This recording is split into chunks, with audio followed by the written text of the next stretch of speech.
ذہن کو تبدیل کرنا، جیسے چینج دا مائنڈ، اپنے ذہن کو تبدیل کرنا کہ نہیں، میں اپنا دل اب خداوند کو دیتا ہوں۔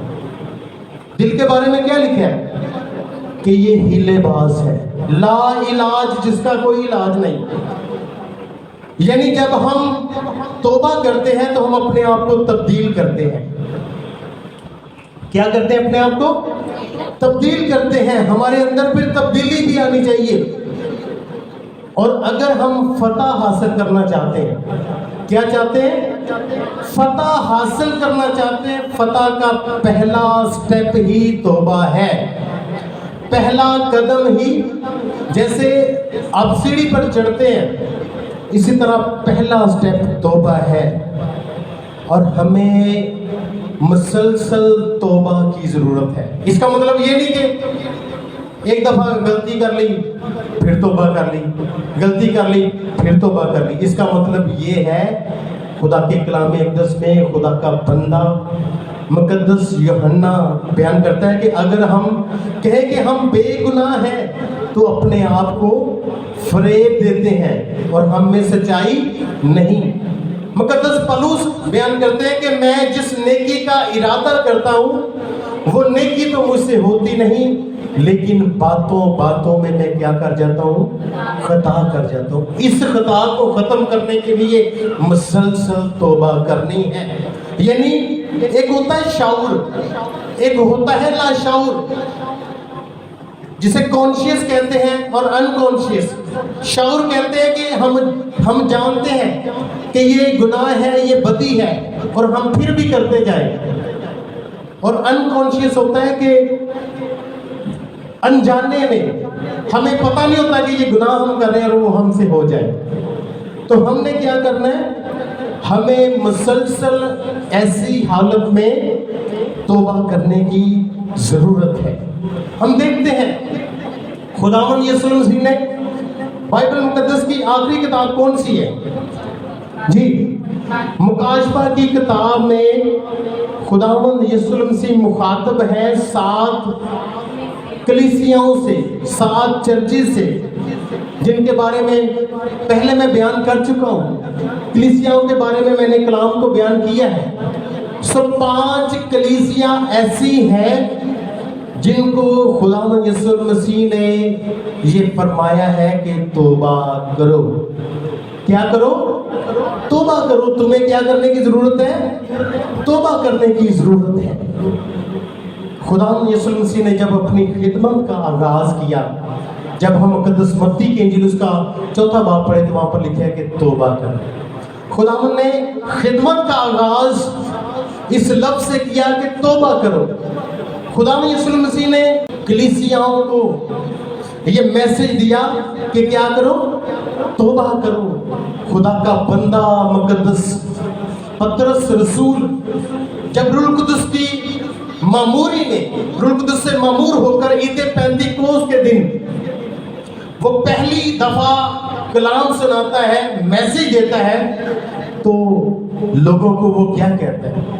توبہ کرو۔ اور لکھا ہے کہ اسی دن 3000 جو لوگ تھے انہوں نے بپتسمہ لیا اور انہوں نے توبہ کی۔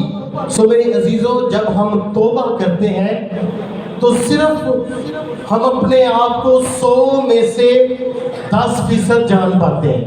ایک اسکالر بیان کرتا ہے، وہ اسکالر کہتے ہیں کہ جب ہم توبہ کرتے ہیں نا تو ہم اپنے آپ کو صرف 10% جان پاتے ہیں۔ 90% کا ہمیں نہیں پتا ہوتا، لاشعور میں ہوتا ہے اور ہم غلطی کرتے رہتے ہیں، خطا کرتے رہتے ہیں۔ صرف 10% ہم جانتے ہیں کہ ہم واقعی خدا کے ساتھ چل رہے ہیں، ہم نے توبہ کی ہے، یہ وہ۔ جیسے اس کی میں مثال دوں گا، ایک گلاس ہے، گلاس کے اندر جب جوس ڈالیں یا کولڈ ڈرنک ڈالیں تو اس کے اندر جب ہم آئس برف ڈالتے ہیں، برف ڈالنے کے بعد ہمیں کچھ حصہ نظر آتا ہے برف کا، جی بھائی آتا ہے نا، یعنی اوپر والا تھوڑا سا حصہ نظر آتا ہے، باقی سارا کدھر ہوتا ہے؟ نیچے ہوتا ہے۔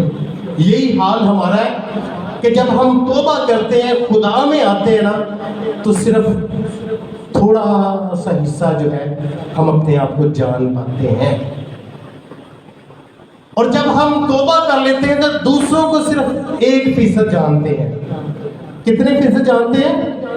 1%. اور جب 1% جان لیتے ہیں تو دوسروں پر الزام لگانا شروع کر دیتے ہیں. کیا لگاتے ہیں جی؟ الزام لگانا شروع ہو جاتے ہیں. الزام لگاتے ہیں ہم. لکھا ہے خدا کے کلام میں، اے الزام لگانے والے تو کوئی کیوں نہ ہو، تجھے کوئی عذر نہیں کہ تو کسی پر الزام لگائے.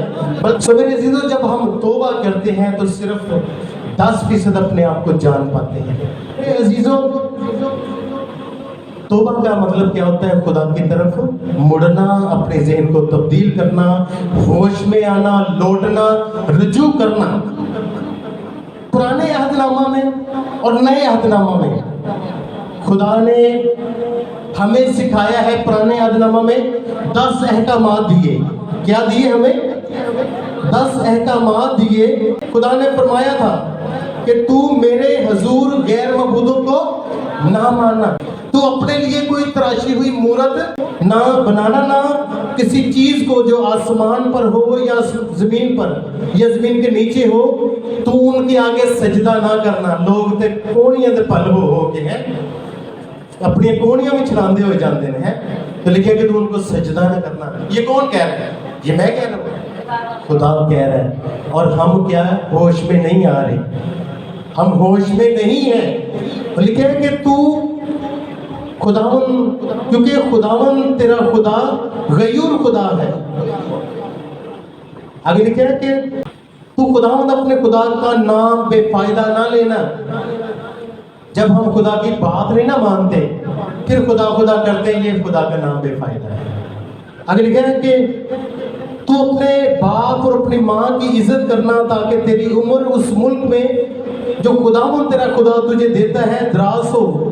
تو خون نہ کرنا، تو زنا نہ کرنا، تو چوری نہ کرنا، تو اپنے پڑوسی کے خلاف جھوٹی گواہی نہ دینا، اور تو اپنے پڑوسی کے گھر کا لالچ نہ کرنا، تو اپنے پڑوسی کی بیوی کا لالچ نہ کرنا. یہ 10واں جو حکم ہے یہ اندرونی بارے میں ہے، خواہش کے بارے میں، کہ تو بری خواہش نہ کرنا. پرانے عہد نامہ میں بیرونی پاکیزگی کے بارے میں، قربانیوں کے بارے میں بیان کیا گیا تھا. خدا نے بیان کیا کہ میرے لیے تم خیمہ اجتماع بنانا، وہاں پر عہد کا صندوق ہوگا، وہاں پر میری حضوری ہوگی. پھر خدا نے مقدس سلیمان سے ہیکل بنوائی اور اس ہیکل میں خدا کی حضوری. اس کے بعد ہم دیکھتے کہ نئے عہد نامہ میں خدا نے یہ کہا کہ ہم اپنے بدن، خدا کے کلام اقدس میں کیا لکھا ہے؟ خدا کے کلام اقدس میں لکھا ہے کہ ہم اپنے بدن قربانی کے لیے پیش کر دیں جو خدا کو پسندیدہ ہے. پرانے عہد نامہ میں ہیکل تھی، نئے عہد نامہ میں یہ ہمارا بدن ہیکل ہے. سو میرے عزیزو، مقدس متی کی انجیل اس کا 5واں اور 6واں باب اندرونی پاکیزگی کے بارے میں ہے، اندرونی طہارت کے بارے میں ہے. خدا کے کلام اقدس میں پہلے بیلوں اور بچڑوں کا خون خدا کے حضور میں لایا جاتا تھا تاکہ لوگ کیا کریں؟ بیرونی پاکیزگی کو حاصل کریں. لیکن آج ہمیں بیلوں اور بچڑوں کے خون کی ضرورت نہیں. آج خداوند یسوع کے خون سے ہم نے اپنے آپ کو پاک کرنا ہے، اپنے آپ کو صاف کرنا ہے. سو خدا نے 10 احکامات اس لیے دیے تھے کہ لوگ خدا کی کیا کریں؟ فرما برداری کریں، قربانیاں گزراتے ہوئے خدا کے حضور میں شکر گزاری بجا لائیں، گناہ سے توبہ کریں، خدا ان کے حضور میں صرف خدا کو پاک مانیں، صرف خدا کو اہمیت دیں. سو میرے عزیزو، توبہ کا مطلب کیا ہے؟ ہوش میں آنا. آج ہمیں ہوش میں آنے کی ضرورت ہے. خدا نے جس نبی کو بھی بھیجا اس نے یہی لوگوں کو کہا کہ توبہ کرو. مقدس نوح 120 سال تک جب تک کشتی مکمل نہ ہوئی کہتا رہا توبہ کرو توبہ کرو.